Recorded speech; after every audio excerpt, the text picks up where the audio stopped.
Narito tayo ngayon upang matunghayan ang talaga namang latest, nag-iinit at talaga namang nagbabaga na latest issue ni Ate Erica.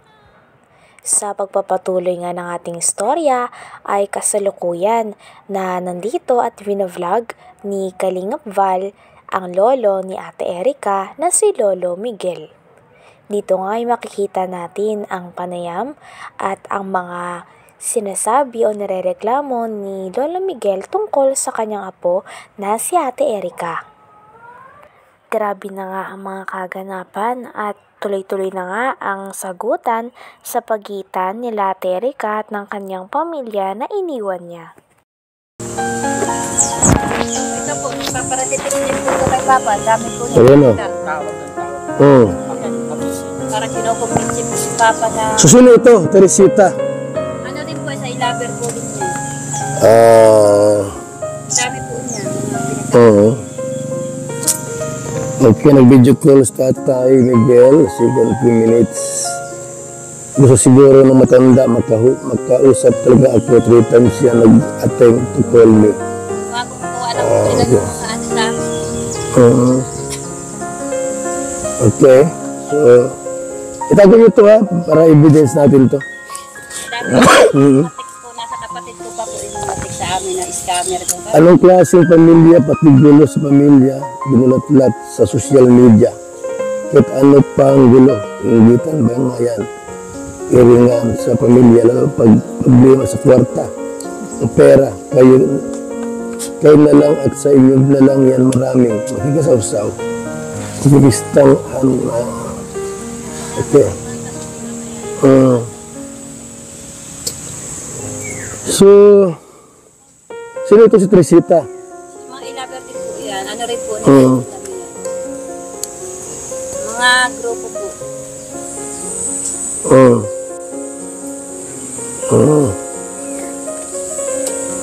Okay, so may mga hindi magandang salita, no? Hindi ko po ini-erase. Para po may patunay po ako na talagang kaya po ako nag-video dahil nasasaktan din po ako sa mga sinasabi nila.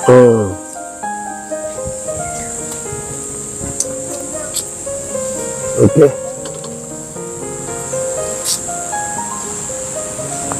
Ang ano po, sa ilang sigaw at reklamo, hindi daw karapatan ni Erica na kaya itulungan bilang lolo. Bakit po? Saan sila naglaki? Okay naman po sa amin, di naman po. Ang mapa sa amin, hindi ako nang nagkakanong, kaya lang, ang hihinapit ko dun. Bakit saan sila naglaki? Mapa sa amin sa 1 taon pa nagkalaki. Kasi sila may 2 taon. O sa amin, pinaaral ko. O, ay yung nanay niya nagkapasarap sa Maynila. Yun. O, nasa amin yan. So parang ano tayo, parang pinalimutan kayo nila Erica, parang pinalimutan kayo. Kinwento nga dito ni Lolo Miguel na simula bata daw sila Ate Erica ay sa kanila na talaga ito lumaki. Siya na nga daw nagpaaral at nag-aruga dito. Dahil 1 taon pa lamang daw si Ate Erica at ang kanyang kapatid ay iniwan na sila ng kanilang ina at pinaalaga kay Lolo Miguel. Sila Lolo Miguel nga daw ang nagtustos ng kanilang pag-aaral at hatid sundo pa nga daw ni Lolo Miguel si Ate Erica at ang kanyang ate. Kaya naman ngayon na talagang guminhawa ng kanilang buhay ay medyo masakit din sa loob ni Lolo Miguel na bigla na lang sila nitong kinalimutan. Kaming mapapunta sa bahay nila. Yun nga nangyari, nasa ospital kami, umalis sila dito walang paalam, di kami nagpaalam, naroon lang kami. Parang ang gusto yata po nilang palabasin.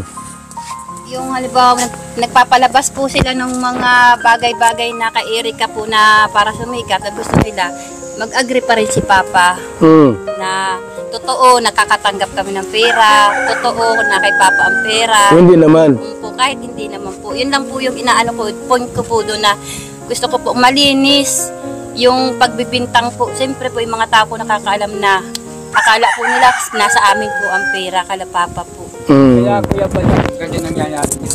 Kaya ganyan ginagawa sa amin dahil doon sa sasabing pera na padala sa amin buwan-buwan. Sila ang kumukuha. Ang biyabat nasa amin. Wala naman sa bibigay. Kaya sumikat sila sumikat, magkaroon silang pera. Kaya ganyan ang ibig sabihin nila. Bigyan sila ng bigyan sa kanila.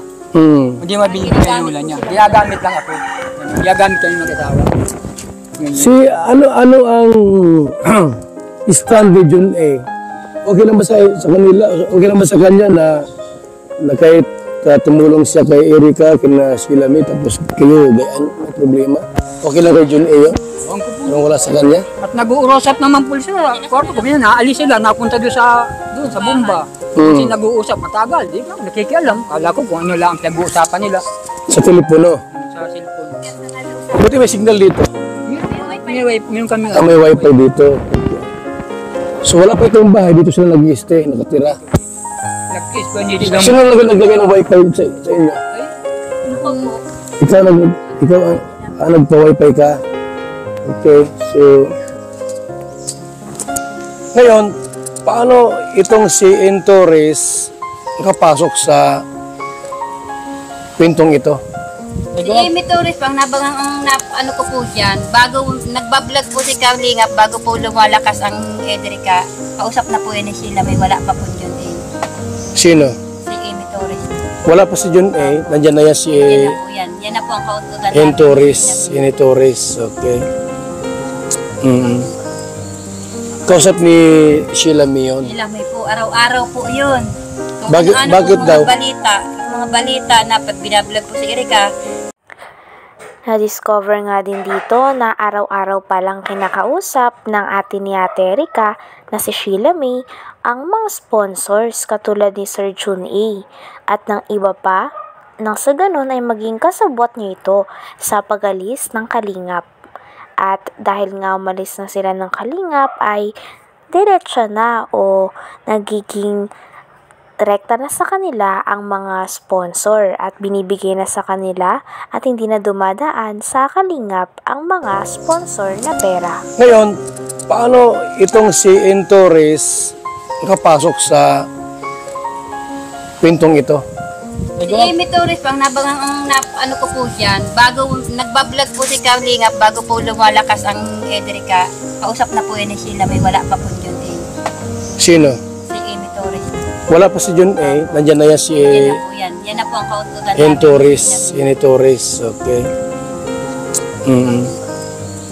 Kausap ni Sheila May yun. Sheila May po, araw-araw po yun. Kung Bakit po, daw? Mga balita na pag binablog po si Erica, sinasabi po doon kay Amy. Okay. Ni Torres. So, ngayon, anong nangyari ay parang winakwak nila, parang winakwak nila itong si Erica at Sheila May ni Ini Tunyakaw Torres. Ito Tunyakaw po. Tunyakaw Torres. Ano tayo ang pinaka-mensahe mo talaga tayo yung pinaka-ano po problema talaga tayo? Yung hinanakit mo kung bakit humantong sa ganitong awayan? Doon na nga, sa anong yun, nilapastangan nila ako. Gayong Na ikaw ang nagpalaki. ako nagpalaki, parang ako yung sinasagot-sagot nila ng gayon. Nagsasabihan ako ng mukhang kwarta, nasa kaya ang kwarta. Minawalang bahala kapag yun, pinabayaan, parang ganon. Kasi ako babayaan na, kaya mamuhay sa ganito, wag lang ko sabihin ng lalapastangan natin kung ano ang Mukhang kwarta. mukhang kwarta. Eh nasa kaya ang pera naman, di magagahawak ng pera, kahawak lang akong utos nila. Yun lang naman. Hindi ako na inutusan, hindi.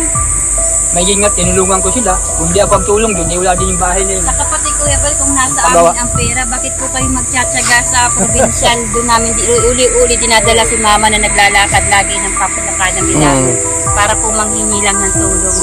Nandiyan po ang mga resibo. Walang tinulong sila, Sheila May sa si John A. Walang tinulong sa lula mo? Nung simula pa po, nakirap pa. Kay Rab po. Hindi yung ngayon po, yung huli na. Wala. Wala na po yan. Saka yung kay yung unang nag-vlog kayo. Bakit kaya Hanggang dito na lamang muna ang ating napaka-latest, nagiinit at talaga namang nagbabaga na issue ni Ate Erica kasama ang kanyang lolo at ang kanyang pamilya. Maraming salamat sa inyong panonood. Hanggang sa muli. Bye!